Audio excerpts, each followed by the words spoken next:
Welcome to NBA Now by Chat Sports, all things Lakers. I'm Hannah Kulik, aka Laker Han. You can follow me on Twitter at Hannah_Kulik and on Instagram at Hannah Rose Kulik. Alright guys, Anthony Davis is officially a Laker. It feels so amazing to say after months and months of speculation and stress. I honestly have not slept in like 6-7 months because I've been so worried that the Lakers were not going to have another star this summer come play with LeBron James and the Lakers, and I was like, what are we going to do? What's going to happen? I cannot have another season where the Lakers don't make the playoffs, but now I don't have to worry about that because June 15th, it was announced that the Lakers and the Pelicans have reached an agreement where the Lakers got Anthony Davis and the Pelicans received Brandon Ingram, Lonzo Ball, Josh Hart, and 3 future first-round draft picks. Now, a lot of people were very upset about this actually because they were saying the Pelicans received a very good offer and that the Lakers actually made a mistake in trading their young core for Anthony Davis. So today we are going to be discussing whether or not the Lakers actually made a mistake trading away essentially all of their young core for Anthony Davis. Now, like I said, a lot of fans were very upset because they thought that the Pelicans received better end of this trade because not only did they receive Brandon Ingram, Lonzo Ball, Josh Hart, 3 future round draft picks, but pairing this up with some of the young talent that they already have and some of the young talent that they are projected to have after the draft, i.e. Zion Williamson, the Pelicans are definitely going to be a very exciting team for the future. It may take a couple of years for them to develop, but they are definitely on the path and they're going to be very exciting to watch. However, at the end of the day, you guys, as we all know, having LeBron James,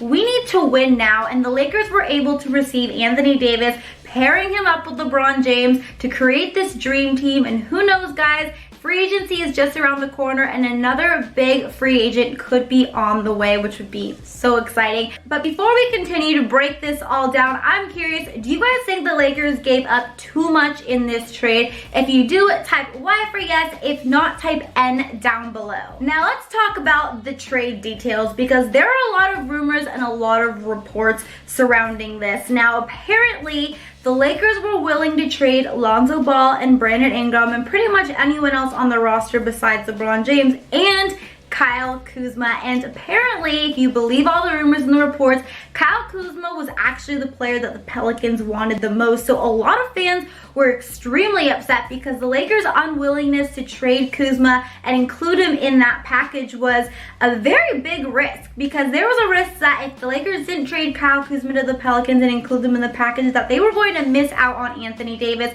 And a lot of fans were saying, how the heck can you miss out on a player like Anthony Davis for Kyle Kuzma? How are you so willing to trade Brandon Ingram and Lonzo Ball, the players that you originally thought were going to be the face of your franchise, all for a guy who was a low first-round draft pick? Why are you prioritizing Kyle Kuzma over Brandon Ingram and Lonzo Ball in this trade? Now let's talk about some of the facts here, because I know this is something that a lot of Laker fans were very frustrated on, that the fact that the Lakers were so unwilling to trade Kyle Kuzma, yet were willing to part with pretty much anyone else on their roster. Starting with Brandon Ingram, okay? Now, I understand a lot of fans are really high on Brandon Ingram. They think his ceiling is so high, he has a ton of potential, and I agree, you guys. I think Brandon Ingram, if he's able to stay healthy, does have a lot of potential and could definitely be a star in this league. But let's talk about his career with the Lakers and his career in the NBA so far. So Brandon Ingram is going to be entering his 4th NBA season, and as we all know, a few years ago he was selected by the Lakers with their 2nd pick, just behind Ben Simmons. And you know, Brandon Ingram was a guy who was kind of advertised to be like a Kevin Durant, a future Kevin Durant player. He was long, he was lanky, he had so much potential, but he definitely had some things he had to work on, and we saw that portrayed in his rookie season, which he kind of was a little bit underwhelming. You definitely saw some flashes of that potential. However, his shot wasn't too great and he was just so skinny and so kind of just weak and frail. It was very clear that if he was going to be a good player, he was going to have to get stronger and put on some serious size. So going into his 2nd season, however, he He was apparently working out extremely hard, and there was a lot of expectations for him going into that second season. Magic Johnson actually made an announcement during the offseason that out of all of the players on the roster, Brandon Ingram was untouchable in regards to trade talks. Now, his second season, Brandon Ingram did have some improvements, and we saw him kind of start off the season a little bit slow, but towards midway through, he was really starting to come into his own, and we were starting to see the Brandon Ingram that was originally advertised. He wasn't as amazing as we, had originally hoped that he would be, but he was definitely starting to come into his own. But then he was injured, and this was kind of the same scenario last season. We saw him struggle a bit in the beginning of his third season, just to be coming into his own, then to be unfortunately have to be shut down for the rest of the season because of his season-ending injury. However, this season it was a little bit more serious because he was announced that he actually had a blood clot, which is something that is a very serious condition and actually destroyed and ended Chris Bosh's career. So there are a lot of question marks still regarding Brandon Ingram in terms of his health and whether or not he is going to be able to just be able to continue to play. So there's still a lot of question marks regarding Brandon Ingram. Let's move on from Brandon Ingram and let's get into Lonzo Ball and why the Lakers were willing to part ways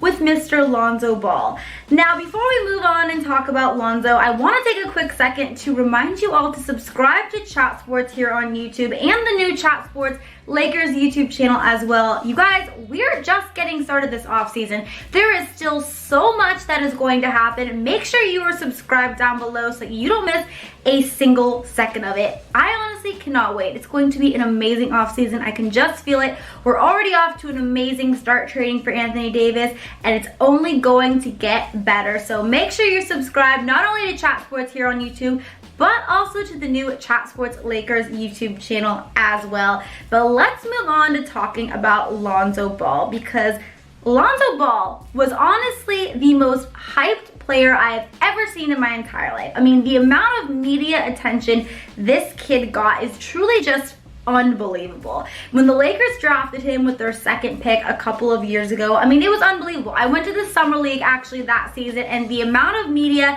the amount of Lonzo Ball jerseys that were around me, it literally felt like an NBA championship game, and this was just summer league.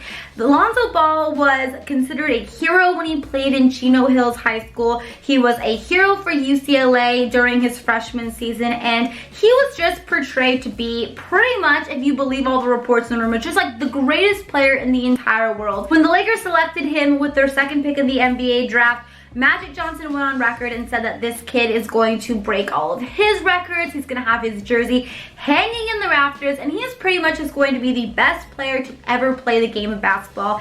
And I don't mean to be a negative Nancy, but in my opinion, Lonzo Ball has been a pretty big disappointment. And maybe not in the reason that you guys would all think. I mean, it's obvious that when you watch this kid play from day one, you could see how talented he was, that he had amazing on-court vision, especially in a fast-paced offense. He was a much better defender than he was originally advertised, which was a very nice surprise for me. But for the most part, he was the worst scorer and the worst shooter I have ever seen. And in today's modern NBA, if you're going to be a star guard, you have to be able to score the ball. Maybe you don't have to be like a Steph Curry, but you need to be at least able to get to the rim and make a mid-range jump shot every once in a while. Now, Lonzo's three-point shot wasn't too horrible. It wasn't amazing, but it wasn't crazy bad. However, his mid-range game was non-existent, and he literally could not get to the rim to save his life. So he really needed to work on his shooting and his scoring. He also was only a 40% free throw shooter, and that is worse than Shaq, you guys. When your starting point guard is a worse free throw shooter than Shaq, you're gonna have some problems, okay? But besides Lonzo's shooting woes, something that really was just the main reason that he's been such a disappointment for me, and it's something that's honestly out of his control, so it's not really his fault, but has been all of his injuries. Since the second the Lakers drafted him, he has just been plagued with injury after injury. We saw it during the summer league when he was injured. He wasn't able to play in the championship game, And we saw it his rookie season when he only played 52 games. And then we saw it this past season when he was only able to play 47 games. And unfortunately, it doesn't matter if you were the most talented player in the entire world, no matter how much potential you have, how amazing you are at basketball, if you are not able to stay healthy, doesn't really mean anything. And it's been unfortunate because we even saw, last season or after his rookie season in the offseason, he wasn't really able to practice on the court because he was rehabbing and coming back from his knee surgery. And then if reports are true, he's also hasn't really been able to play a lot and practice on court this offseason so far because he's been rehabbing his ankle injuries. Plus, when it comes to Lonzo Ball, he also brings a ton of drama around him, whether it's LeVar Ball making another crazy comment, the rise and fall of big baller brands, baby mama drama, or his aspiring rap career. Lonzo just has 1,000,001 things on his mind, and truly just a lot of distractions and a lot of drama that goes with him. Now, obviously, with the health, that's out of his control, but a lot of the other things, in my opinion,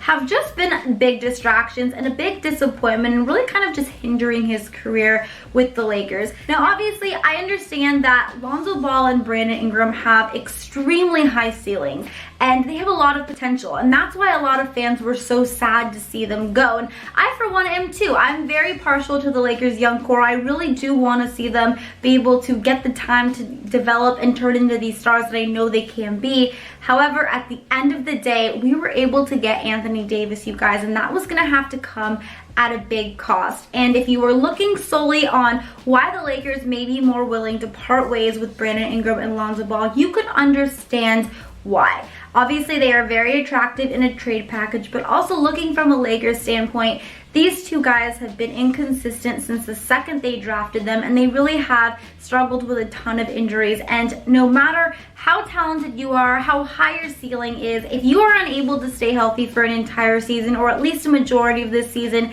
it really doesn't mean anything. And we saw this exact same thing with Josh Hart as well, who was another guy who really has just struggled since the Lakers drafted him in order to stay healthy, which is really unfortunate for me because I, for one, was a big Josh Hart fan. But I'm curious, if both Lonzo and Brandon Ingram are able to stay healthy for the next, the future of their career with the New Orleans Pelicans, which do you think is going to have a better career? If you think it is Lonzo Ball, type L down below, and if you think it is Brandon Ingram, type B down below. Okay, now let's move on to Kyle Kuzma, the one Laker player, one member of the Lakers' young core that they were unwilling to part ways with. And let's talk about why, and let's talk about what Kyle Kuzma has done for himself and for the Lakers franchise these last couple of years. So unlike Brandon Ingram and Lonzo Ball, who, obviously had crazy expectations of them, everyone knew who they were, everyone was excited when the Lakers drafted them, Kyle Kuzma was kind of an unknown. He was born in Flint, Michigan. He played in the University of Utah, and it wasn't really until the 2017 NBA Draft Combine that people even knew of his name or even knew anything really about him. He completely killed it in the draft combine, and so much so that he was actually shut down after just the first day because he played so well. His agents just didn't want to risk it. He played so unbelievably well enough that he really kind of turned the heads of Magic Johnson and Rob Pelinka, and they actually picked him as their 27th pick overall in the NBA draft over Jordan Bell, who a lot of Laker fans at the time were really hoping that the Lakers were going to select. I just really quickly do want to go on record and say that I, for one, knew Kyle Kuzma was going to be a complete star from the second the Lakers drafted him, and really at the draft combine. I have been a Kyle Kuzma fan since day one. You can go back on my Twitter when I got in a bunch of fights with Laker fans over the fact that the Lakers picked him over Jordan Bell, because I have always believed in Kyle Kuzma. But let's move on, because that's not important. Right now, what is important is talking about Kyle Kuzma and what he has done for himself these last 2 years, because ever since the Lakers have drafted him, he has just been truly unbelievable, and honestly one of the best rookies the Lakers have ever had, honestly, in my opinion. He helped the Lakers win their Summer League championship. He was MVP of that finals game when Lonzo Ball couldn't play because he was injured. And during his rookie season, he set a franchise record of most threes made by a rookie. And At times during his rookie season, while the team was almost unwatchable, especially when Lonzo and Brandon Ingram were out with injuries, Kyle Kuzma single-handedly still kept fans excited and still had fans tuning in to watch him because he had some unbelievable highlight games. He had 38 points against the Houston Rockets and helped the Lakers beat that Rockets team, which at the time they were actually the best NBA team. They had the best record in the NBA. At the time they were on like a 15-game winning streak. That was just such an unbelievably exciting game. He also had 16 points in the fourth quarter to help the Lakers beat the Boston Celtics. And obviously, us Laker fans know that it is always a good day when Lakers can beat Boston, no matter what is going on for both franchises. He had such an amazing rookie season that he was actually honored as a first-team all-rookie selection. Now, fast forward to his second season, and Kyle Kuzma honestly didn't slow down. He had some extremely impressive games. He had some huge performances last season, including a 41-point game in just 3 quarters against the Detroit Pistons. He also had 20 points in just the first quarter against the Houston Rockets and 23 points in the first quarter against the Philadelphia 76ers. And to put that in a little bit of perspective, you guys, he is the first Lakers player to do that since Kobe Bryant did it in 2011. So that is saying something right there. Kuz was also invited to come and play in the Rising Stars game during NBA All-Star Weekend last season. And not only did he have an amazing game, but he was actually MVP of that game. It was unbelievable, you guys. He also was recently announced that he was invited to come and work out for the USA's FIBA World Cup team. And the only 2 other young players that were also invited to come and try out for that team are Donovan Mitchell and Jason Tatum. So when you consider all that Kyle Kuzma has done, you guys, in just these first 2 years of him being in the NBA, and compare it to Brandon Ingram and Lonzo Ball, doesn't take a rocket scientist to really understand why the Lakers would want to keep this guy around, you guys. He has so much talent, especially considering the fact that when you just put your feelings aside, put your emotions aside, and look at it logically and understand that he is the best fit moving forward with LeBron James, you guys, it makes sense that the Lakers would want to keep him and that they would go to such lengths to try to keep him out of any trade package regardless of what player they were going to acquire. Now, there are a couple of other things I want to mention in regards to Kyle Kuzma, but before we do so, I want to take a quick second to remind you guys to follow me both on Instagram and Twitter. Obviously, it's going to be an extremely exciting offseason for Laker fans, so whether or not you just want to keep up with all things Lakers this summer, or if you are also looking to get in shape this summer, I also love to post workout videos and fitness tips as well, so make sure you are giving me a follow both on Instagram at Hannah Rose Kulik and on Twitter at Hannah_Kulik. Another reason that Kyle Kuzma has been proven to be so valuable to this Lakers organization is by how well he promotes the Lakers brand. Okay, when the season ends, you know, Brandon Ingram has always gone back to North Carolina, and I'm sure he's been training hard and working hard in the offseason. And Lonzo Ball kind of goes and does, you know, whatever else he does. He, you know, works on his reality show, his rap career. I'm sure he does train and stuff too. But Kyle Kuzma just doesn't stop promoting the Lakers, you guys. With Kuz, it is basketball and it is the Lakers 150% of the time. You guys, he works endlessly at promoting the Lakers in a positive way. He does charity work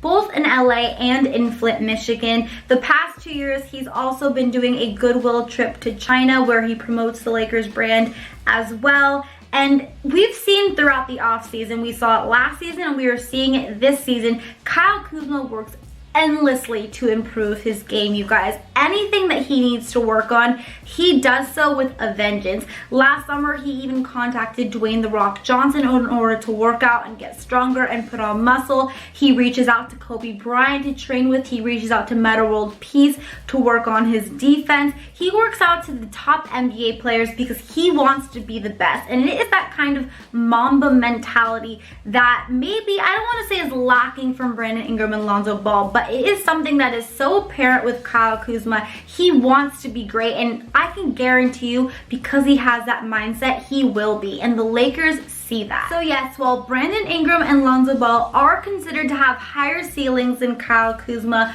when you think logically and you compare what Kuz has done throughout his first couple of seasons in the NBA to what Lonzo Ball and Brandon Ingram have done, you guys, it makes sense to why the Lakers would want to keep this kid out of all of their members of the young core, and while they would go to such drastic lengths to make sure that they could keep him on their roster for next season, especially when you consider that we are trying to build a team around LeBron James, and when you consider how well he fits and how well he played with LeBron James, and how out of all of the members of the young core, he really did play the best with LeBron, it makes sense for why the Lakers would go to such drastic lengths and honestly risk possibly missing out on Anthony Davis because of their unwillingness to trade Kyle Kuzma. But that is going to be it for today's video, you guys. I am curious, do you think that the Lakers made a mistake trading Lonzo Ball, Brandon Ingram, and Josh Hart, and three first-round future picks to the New Orleans Pelicans for Anthony Davis? And who do you think actually won this trade? Do you think it was the New Orleans Pelicans, or do you think it was the Los Angeles Lakers? I, for one, think that the Lakers are coming out on top with this one, but I don't think that the New Orleans Pelicans are going to be suffering at all either. But I'm curious to what you guys have to say. Thank you so much for watching. Don't forget to give this video a double thumbs up if you liked it. Of course, don't forget to subscribe to Chat Sports and the new Chat Sports Lakers YouTube channel. And of course, you can also follow me on Twitter at Hannah_Kulik and on Instagram at HannahRoseKulik. That's going to be it. And until next time, Laker Han is out. Bye, guys.